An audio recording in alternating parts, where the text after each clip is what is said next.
Dear student, good morning. आज हम फिर आपको पढ़ाने के लिए तैयार हैं। सभी को नमस्कार। आज हमारा टॉपिक है ला सीतेलिए प्रिंसिपल, जिसको आप 11वीं 12वीं कक्षा में पढ़ चुके हैं। हम यहाँ जो चैप्टर पढ़ा रहे हैं, केमिकल इक्विलिब्रियम चल रहा है और उसमें आज का टॉपिक है ला सीतेलिए का सिद्धांत, जो कंपटीशन में बहुत पूछा जाता है और 10वीं 11वीं 12वीं में आपने ये इसके बारे में खूब पढ़ा है। लेकिन फिर भी हम ये आपको समझाना उचित समझेंगे। अब तक आपने 2-3 वीडियो जो केमिकल इक्विलिब्रियम पर देखा, साम्य अवस्था के बारे में आप पूरी तरह जान गए हो। साम्य अवस्था पर मान लीजिए कोई अभिक्रिया साम्य अवस्था में A + B C + D, ये साम्य अवस्था में कोई अभिक्रिया है। इस साम्य अवस्था पर ताप, दाब और सांद्रता परिवर्तित कर दिया जाए तो साम्य पर क्या प्रभाव पड़ेगा, इसका अध्ययन सर्वप्रथम ली सेटेलियर ने 1885 में किया। अब तक तो आपने पढ़ा कि साम्य अवस्था है। इस साम्य अवस्था पर यदि इस अभिक्रिया का ताप चेंज कर दिया जाए, दाब परिवर्तित कर दिया जाए या रिएक्टेंट या प्रोडक्ट की सांद्रता परिवर्तित कर दी जाए, तो साम्य अवस्था पर क्या प्रभाव पड़ेगा, इसका अध्ययन इस वीडियो में हम आपको समझाने जा रहे हैं। अब ला सीतेलिए का प्रिंसिपल क्या है, सभी जानते हैं। यदि किसी अभिक्रिया की साम्य अवस्था पर ताप, दाब और सांद्रता में परिवर्तन कर दिया जाए तो साम्य अवस्था उस दिशा की ओर विस्थापित हो जाएगी जिस दिशा में या जिस ओर परिवर्तन का प्रभाव नहीं होता है। यह हमने लिख भी रखा है। यदि किसी अभिक्रिया की साम्य अवस्था पर ताप, दाब और सांद्रता में परिवर्तन कर दिया जाए तो साम्य अवस्था उस दिशा की ओर डिस्प्लेसमेंट हो जाएगा, खिसक जाएगी जिस ओर परिवर्तन का प्रभाव नहीं होता है। ओके, अर्थात जिस ओर यदि ताप बढ़ाए तो परिवर्तन का प्रभाव किधर नहीं होगा, कम ताप की ओर। तो साम्य अवस्था किधर खिसक जाएगी, कम ताप की ओर। यदि दाब बढ़ा दिया जाए तो साम्य अवस्था किधर खिसक जाएगी, कम दाब की ओर। अर्थात यदि दाब में वृद्धि की जाए तो साम्य अवस्था कम दाब की ओर विस्थापित हो जाएगी, ये मैं बता चुका हूं। यदि ताप में वृद्धि की जाए तो साम्य अवस्था कम ताप की ओर विस्थापित हो जाएगी। क्लियर? यदि सांद्रता में वृद्धि की जाए तो साम्य उस ओर खिसक जाएगा, विस्थापित हो जाएगा जिस ओर उस पदार्थ की सांद्रता कम हो। रिएक्टेंट की सांद्रता बढ़ा देंगे तो साम्य किधर खिसक जाएगा, अग्र अभिक्रिया की ओर खिसक जाएगा। यदि प्रोडक्ट की सांद्रता बढ़ा देंगे तो साम्य पश्च अभिक्रिया की ओर खिसक जाएगा। ये बातें हम आपको इस टॉपिक में पढ़ाने जा रहे हैं।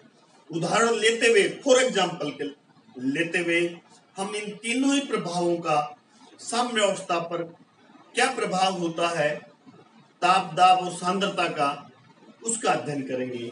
पहला है हमारा सांद्रता का प्रभाव, इफेक्ट ऑफ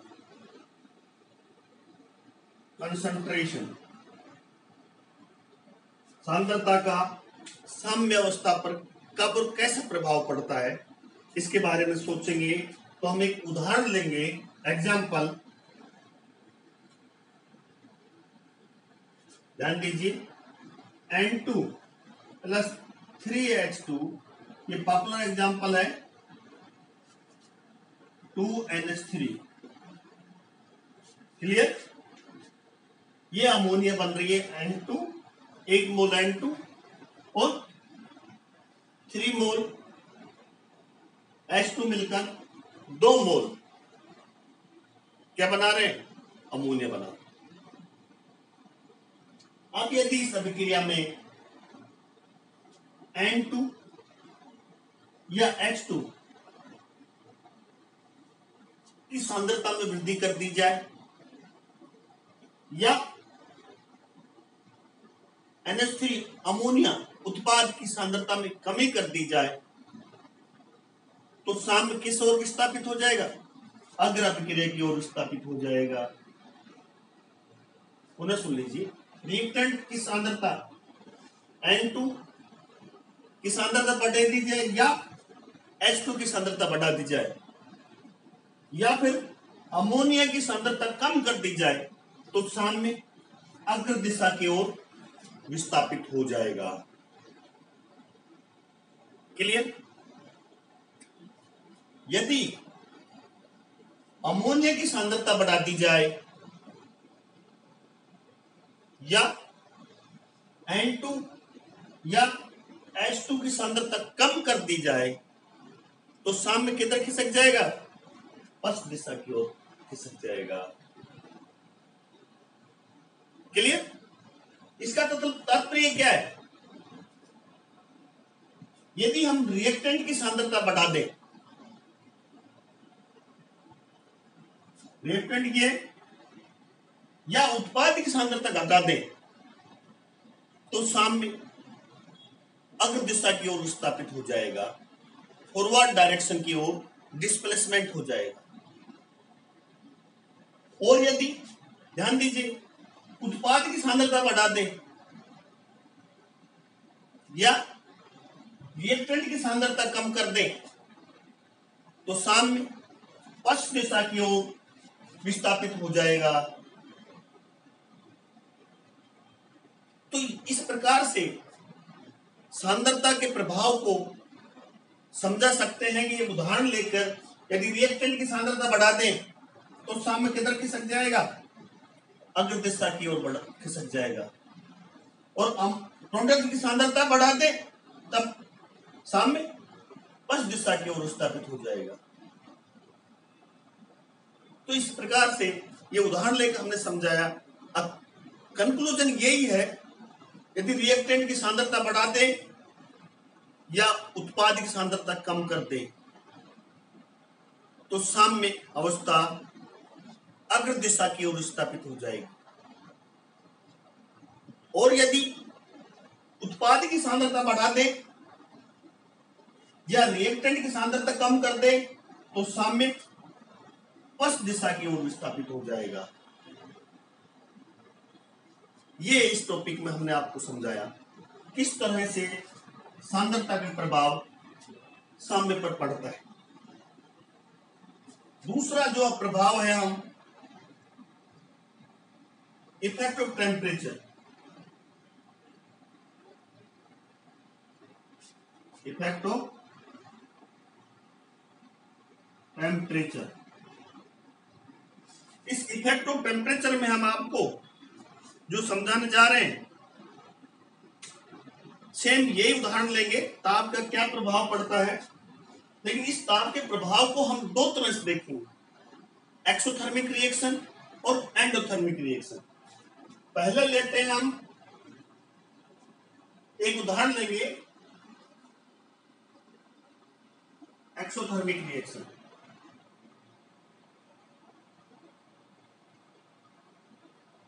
दोनों पर अलग अलग पड़ता है। एक्सोथर्मिक रिएक्शन पर ताप का प्रभाव अलग पड़ता है और एंडोथर्मिक पर अलग पड़ता है। शेष यही एग्जांपल लेंगे यहां N2 plus 3H2 2NH3 plus 22,400 calorie.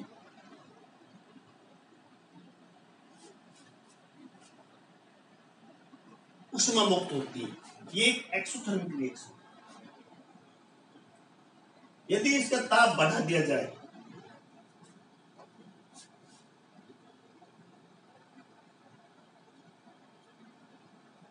ताप में वृद्धि की जाए, इस अभिक्रिया के ताप में वृद्धि कर दी जाए तो साम्य पश्चिम दिशा की ओर विस्थापित होगा। इस तरह से हम उदाहरण समझाएंगे। ध्यान दीजिए इधर 3h2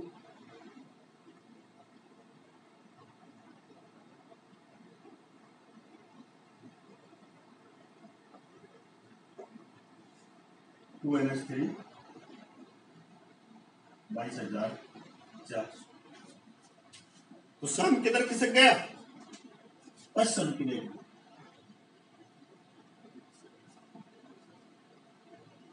तो साम्य पश्चिम दिशा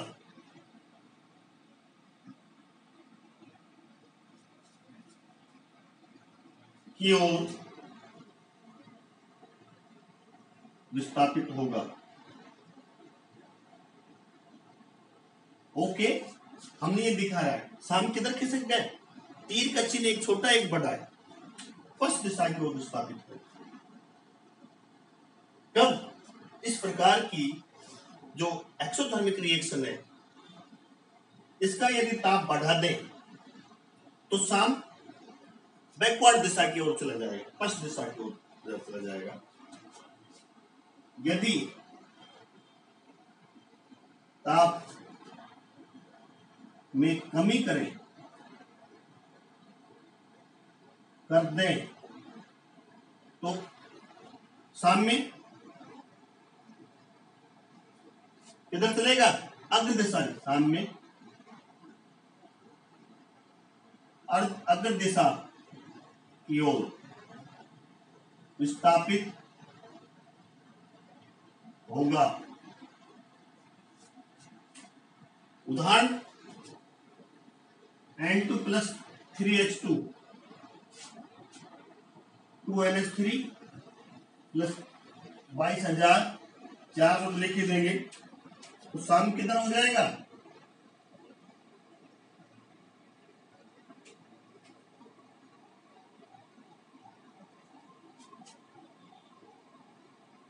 अग्र दिशा की ओर विस्थापित हो जाएगा। क्लियर? पुनः सुन लीजिए, इस प्रकार की जो एक्सोथर्मिक अभिक्रिया है, क्योंकि एक्सोथर्मिक ऑलरेडी क्या होती है, उष्मा मुक्त होती है, इसलिए इसका ताप बढ़ाना फायदेमंद थोड़ी रहेगा।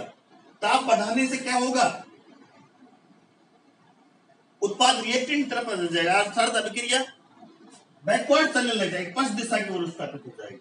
तो ऐसी अभिक्रियाओं के लिए ताप बढ़ाना फायदेमंद नहीं है। जब ताप कम कर दें, ताप घटा दें, तब उत्पाद अधिक बनेगा। ऐसी अभिक्रियाओं के लिए ताप घटाना फायदेमंद है, क्योंकि साम्य अग्र दिशा की तरफ विस्थापित होता है।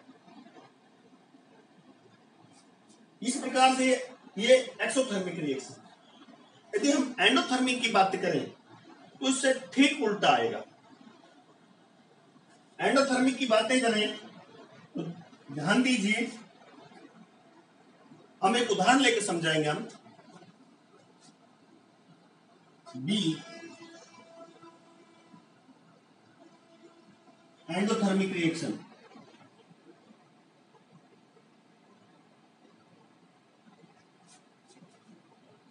एंडोथर्मिक रिएक्शन में ध्यान दीजिए, एक उदाहरण लेंगे N2 + O2 2NO। ताप में वृद्धि कर दें, यदि ताप बढ़ाए एंडोथर्मिक अभिक्रिया का N2 + O2, तो साम्य किधर खिसक जाएगा? सॉरी, तो इसके लिए एंडोथर्मिक अभिक्रिया का साम्य इधर खिसक जाएगा,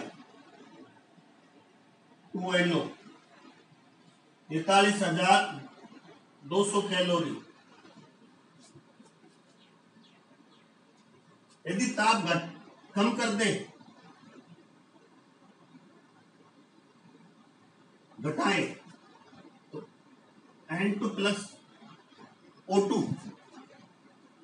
तो क्या होगा, साम्य की तरफ खिसक जाएगा।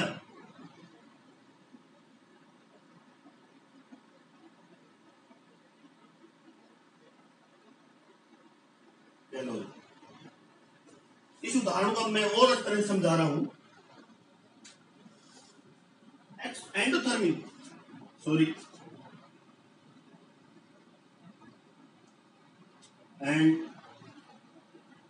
एंडोथर्मिक, ये एंडोथर्मिक अभिक्रिया है, उष्माशोष्य अभिक्रिया है।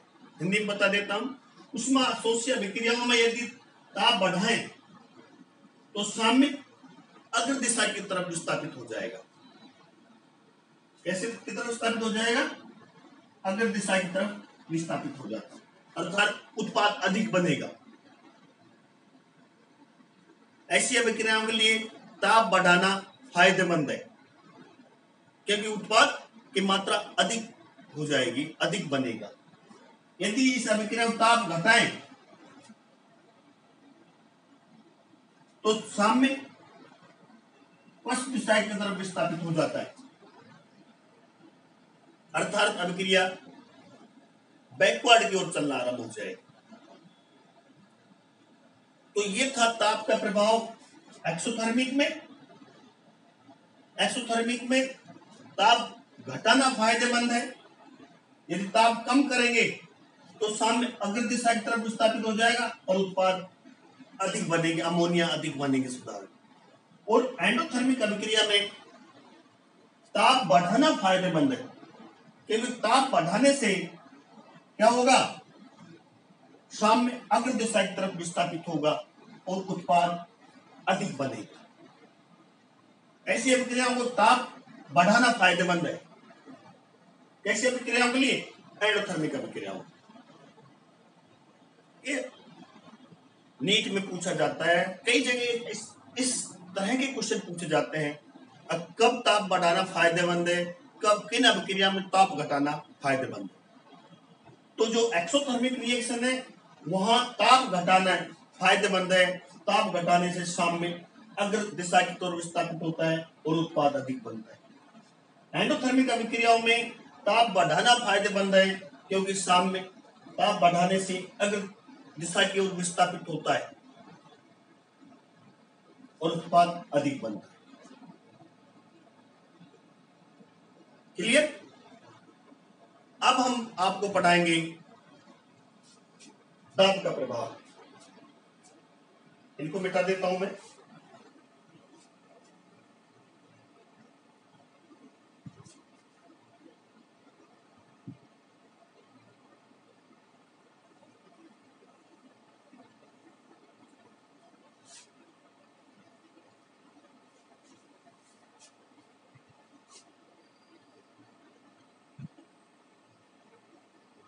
इफेक्ट ऑफ प्रेशर, दाब का क्या प्रभाव पड़ता है, इसके बारे में हम सोचेंगे।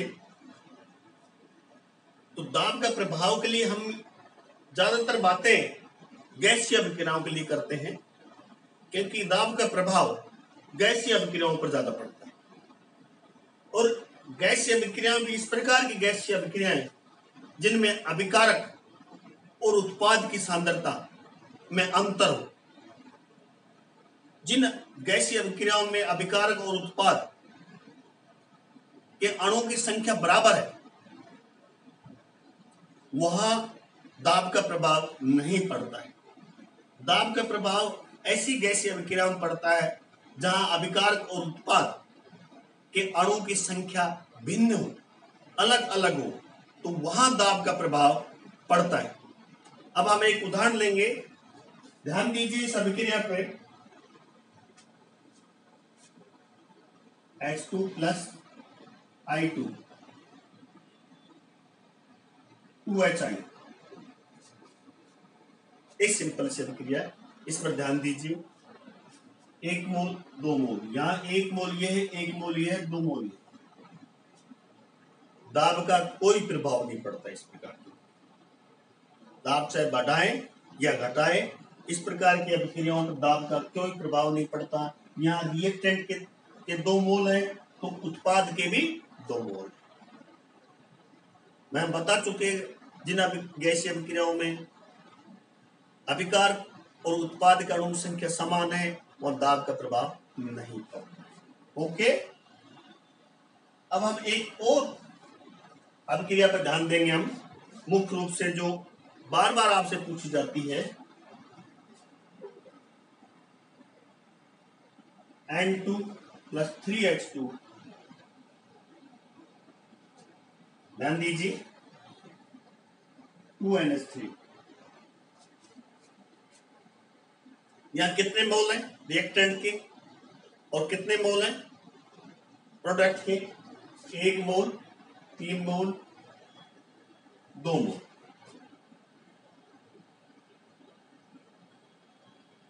अब समझ रहे हो ना? यहां रिएक्टेंट के 4 मोल है, उत्पाद के 2 मोल, अर्थात 1 मोल नाइट्रोजन, 3 मोल हाइड्रोजन मिलकर 2 मोल अमोनिया बनाते, उत्पाद बनाते। तो यहां क्या होगा? दाब का प्रभाव किधर होगा? यदि दाब में वृद्धि कर दी जाए तो साम्य अवस्था कम दाब की ओर स्थापित हो जाएगी। तो यहां दाब बढ़ाएंगे तो साम्य अग्र दिशा की तरफ स्थापित हो जाएगी, अर्थात अमोनिया अधिक बनेगी। यहां दाब बढ़ाना फायदेमंद है, उत्पाद अधिक बनेगा। पुनः सुन लीजिए, 1, 3, 4 मोल और ये 2 मोल, 4 मोल रिएक्टेंट्स मिलकर 2 मोल उत्पाद बना रहे। तो यहां दाब बढ़ाएंगे तो कितना होगा? साम उस दिशा में विस्थापित, जहां कम दाब की ओर विस्थापित हो जाए। दाब इधर ज्यादा है, इधर कम है, तो दाब बढ़ाने से अभिक्रिया अग्र दिशा की ओर चलेगी, अर्थात अमोनिया अधिक बनेगी। दाब बढ़ाना फायदेमंद है ऐसी अभिक्रियाओं में। क्लियर? अब एक दूसरा उदाहरण लेते हैं, PCl5 PCl3 + Cl2। क्लियर? इस अभिक्रिया के लिए देखिए आप 1 1 1 मतलब 2 मोल 1 मोल।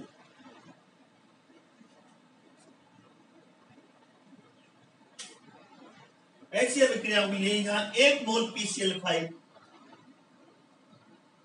रिएक्टेंट 2 मोल उत्पाद बना रहे हैं, 1 मोल PCl3 और 1 मोल Cl2। अर्थात अणु की संख्या बढ़ रही है, तो यहां दाब बढ़ाएंगे तो साम्य किधर खिसक जाएगा? पश्चिम दिशा की ओर विस्थापित हो जाएगा। किधर हो जाएगा? पश्चिम दिशा की ओर विस्थापित। तो इस प्रकार की अभिक्रिया में यदि हम दाब बढ़ा दें तो साम्य रिएक्टेंट तरफ विस्थापित हो जाता है, पश्चिम दिशा की ओर विस्थापित हो जाता है। तो ऐसी अभिक्रियाओं के लिए दाब बढ़ाना फायदेमंद नहीं है, ऐसी अभिक्रियाओं के लिए दाब घटाना फायदेमंद, और ऐसी अभिक्रियाओं के लिए दाब बढ़ाना फायदेमंद।